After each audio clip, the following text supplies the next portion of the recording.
Well, joining us now, visiting from Israel, certainly no coward, executive editor of ILTV News, Maayan Hoffman. Maayan, thanks for coming on the show. You've come out for a visit to Australia. You're speaking in Melbourne and Sydney. Your specific kind of area of expertise is media bias and media bias against Israel.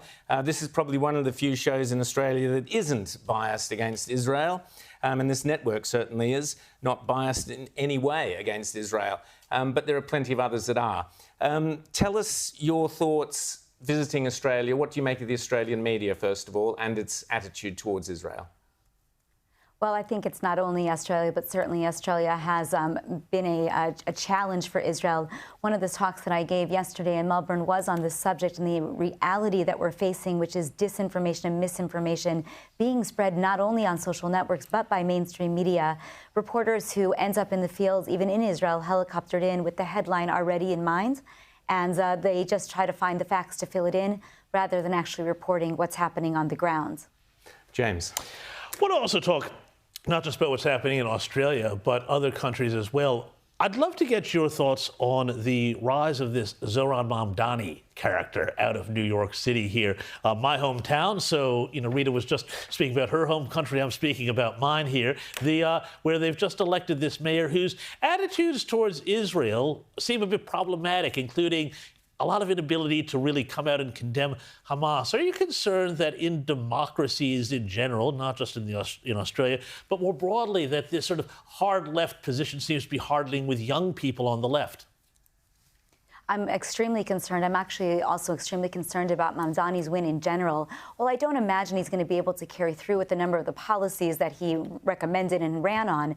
What does concern me is that at this stage, we were able to see a very anti-Israel mayor be elected in a city where there is a tremendously large, in fact, the largest Jewish community, as you know, in North America, living there in New York City. But also it didn't harm his ability to win, which means that across the United States, you're going to start to be able to see candidates who have maybe always been anti-Semitic or anti-Israel, but were afraid to say it, coming out and being openly anti-Semitic and anti-Israel, knowing that it won't harm their political chances. This could really change the face of the United States. We have President Trump in place now, who we know is largely anti-Israel or pro-Israel, but there is a real concern as we start to see, in the end of the day, the people who start out as congressmen and senators, mayors, eventually can get into much more important and influential roles. Rita. But Maayan, we had, I think, 1 in 3 Jews voting for Mamdani. And at the last presidential election, despite the fact that the Democrats seem to have an anti-Semitism problem, they had the Squad, they had even Kamala Harris declining to select the most qualified running mate in Governor Shapiro because of his background. We had the majority of the Jewish community voting for the Democrats. So talk to me about that.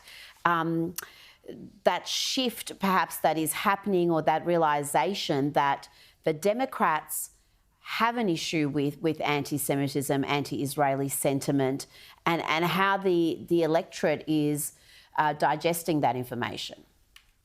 For sure. I mean, I think it is extremely concerning that you saw the number of Jews vote for Mamdani. That you did, but a large part of that is your colleague mentioned, the younger generation. There's a real concern about the disconnect between diaspora Jews and Israeli Jews, and the fact that we're not communicating enough together.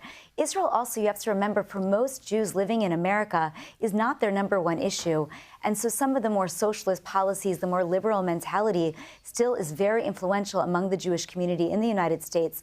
And it's very concerning. Of course, as you've seen in Australia, and as we're seeing more and more in the United States, as anti-Semitism rises, there is a chance that more and more Jews will start to place this on the political echelon and begin to vote otherwise.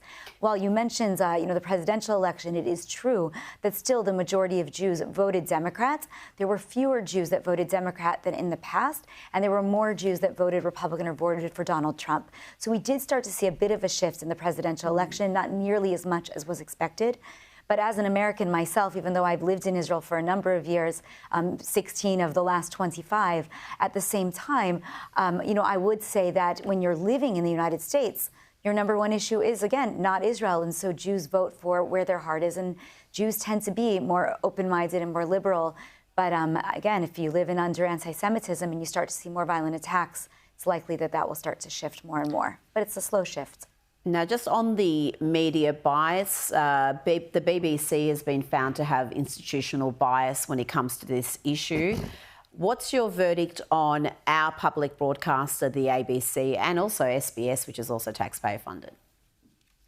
Look, I'm not going to judge any one media outlet. What I know of the ABC is certainly that it is not been reporting what I would call correctly or accurately about Israel. And my assumption is that very similar to the BBC, there's some inherent bias that is going on there, perhaps influenced by other issues in your own country, the number of Muslim citizens, the take of the governments, and the weak stance that it's had in support of Israel, its recognition of a Palestinian state when there is a terror entity on Israel's border, extremism. None of the criteria have been met. And yet, a country comes out in favor of having this terror state on a border of what has historically been one of your closest allies. So, I will share with you that I did go into the Kerem Shalom crossing on the Gaza side of the border with an ABC reporter not too long ago.